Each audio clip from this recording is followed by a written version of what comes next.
Hey, what's up, you guys? Hello, Professor. How you doing, Professor? Nice to meet Hey, you. man, everyone is fired up about this video. You've been training jiu-jitsu for how long? I am right now currently a blue belt. I just received it maybe a year and a half ago. Excellent. And so tell me what happened. Yeah, so at first I was like, okay, I'm gonna stop, let the arrest go down. But as I saw him getting rocked back and forth, I noticed that his base wasn't set. I told my wife, start recording. I'm gonna get off and help him. The first thing that came to my mind was get the legs, because that's where the power was coming from in the first place. How about when he went for the officer's gun? Tell me exactly what happened and what you did and how that went down. First thing I did was pry the fingers away from the weapon as well as the trigger because it was almost out of the holster. So I went ahead and put my fingers underneath his fingers and pried it away. And if you listen closely, I told him, I got it. There you go. Go ahead. So I was able to, think straight, rational, and stay calm at the same time. His arms were tucked. So at that last second, the hands were tucked. He had one arm already cuffed and you were looking for that second arm. And you say, give me the underhook. Talk me through that technique. Yeah. I saw the arm. I saw that opening he left. So I went ahead and I said, I'm going to go ahead and fish for that. Yes, I'm going to fish for it. I'm going to get in there and I'm going to go ahead and wrench it open with technique, of course. Love that. And then you got the guy's arm out. You guys were able to cuff him. And then at the end, there was a moment where you told the officer, you said, hey, man, he's not going anywhere.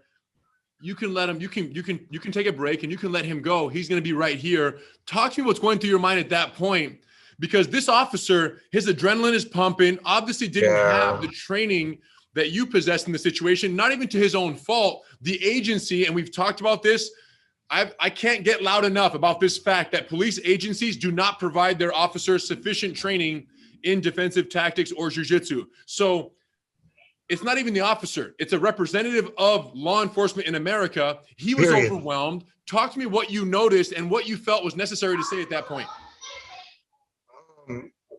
Well, right away, you got to realize something. I mean, like I said, again, it falls under the experience and what I go through every day here on the mats. That's where it comes from. Everything that I did there was coming from rolling with every single buddy I came across in my life, helped me get to this point. But I realized, like, hey, we roll on the mats. When we're done, we get up. What do we do? What's the first thing we do when the bell rings? And we gotta find another partner real quick. We adjust our belt and we adjust ourselves. That's what you do. So I figured it was like, hey, get up, buddy. Adjust your belt. Let's adjust yourself real quick. He's not going anywhere. I got him. He's fine. It was already done and dealt with once those handcuffs came on.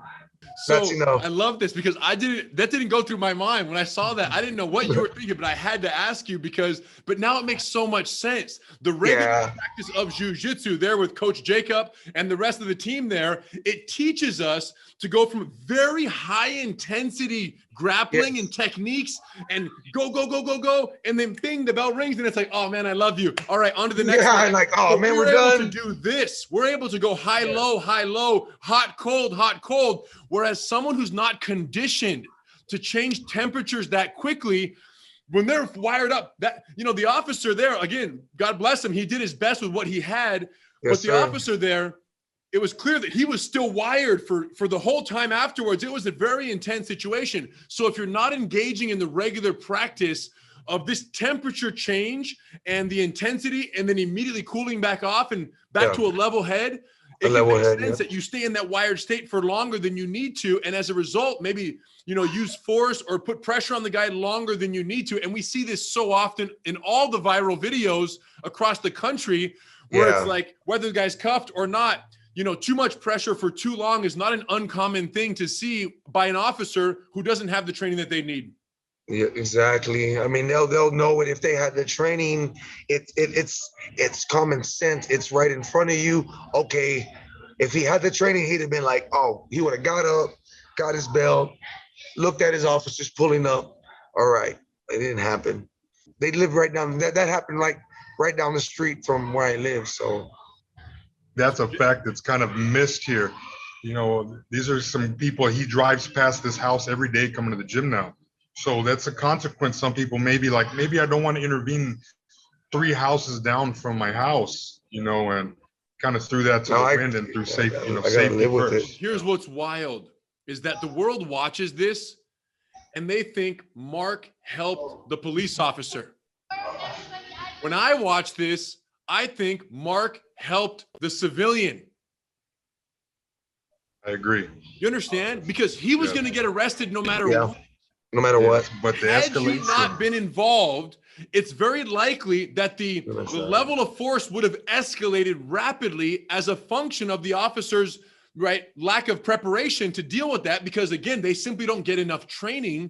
So that officer would have experienced what we call the amygdala hijack, where they become overwhelmed and they start to be in survival mode. And when an officer gets in survival mode, the speed with which they tase, collapsible steel baton, or even use their firearm goes through the roof, and they're no longer logical. They aren't calm, cool, and collected like you were in the interaction. So the chance that that would have escalated and the officer would have had to use a higher level of force is incredibly high based on what you assess to be the difficulties the officer was having in the beginning. So when I look at this video, I go, man, jiu-jitsu guy comes out, and it doesn't matter who started the fire, what the reason the fire was started. That's the way I look at it. When you know jiu-jitsu, you are the water to any fire. And nobody benefits from a fire, the officer or the civilian. So when you come out and put out the fire and help it end with the lowest level of necessary force, you're serving not a police department. You're not on team police. You're not on team, the suspect. You're on team humanity. You just want no one to get hurt in an equation where someone doesn't have to get hurt in. And with your training, it wasn't necessary for any higher level of force to be used. That's what I saw in the video, and everyone will interpret it differently, but you got over 20 million views from the breakdown that I shared already. And sadly, in the state of Texas, there is 0 annual training hours required of arrest and control tactics. It's not 2, it's not 4, it's not 8.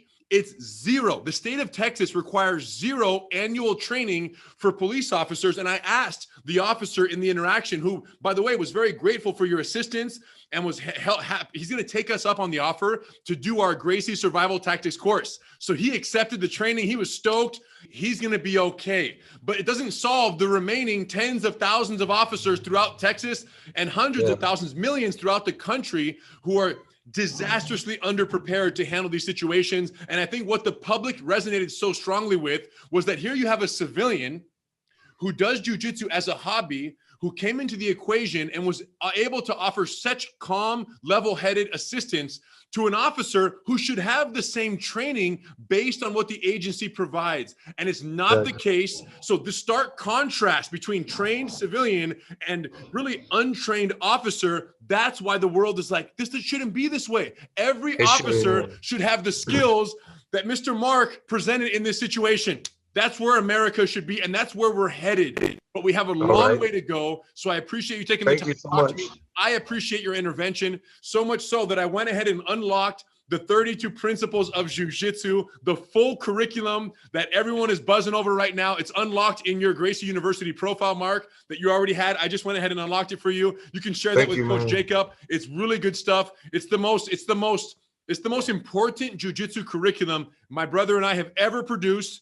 And we've done a lot. We've been around for 30 years doing this jiu-jitsu stuff. So we're excited to get your feedback on that. And I'm even going to send in autographed 32 principles t-shirts for both you and Coach Jacob. We're going to hook it up with all 32 principles dialed in. So we got you guys covered. Coach Jacob, congratulations, man. This is amazing. You have a great student and great ambassador for the school, House of Jiu-Jitsu there in San Antonio. Keep up the great work, you guys. And we'll see you guys soon. Thank you for everything. We appreciate it. Thank you so much, Professor. Thank you so much, Professor. All right, guys. Have a good class. Awesome.